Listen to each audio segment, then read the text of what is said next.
how to measure distance between 2 points on Google Maps. So let's get your starting points. So open your preferred web browser, navigate to the official website, open up Maps, and then locate your initial tracking target on the map interface. So right-click exactly on your starting position to pull up the Advanced Context menu card. Then choose Measure Distance right here in the bottom. So let's choose something that actually exists on the map properly. Let's say this city hub, there you go.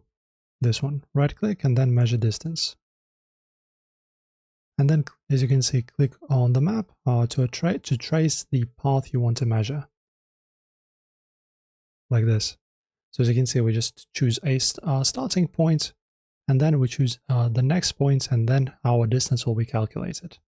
So as you can see, for example, in this case, I have measured exactly 1.95 kilometers in distance. Also, guys, if you need to track, for example, a complex multi-point boundary or path, you just need to simply continue left-clicking to stack extra nodes along the route.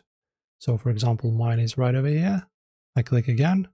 As you can see, now my distance multiplies, and I am pretty much setting dots on different places and traveling there. And the system recalculates the total spatial footprint on absolute autopilot. That's it, friends. This is how it's done. As you can see, pretty simple, and you can do this both on the phone and on PC. Hopefully this helped. As always, like and subscribe.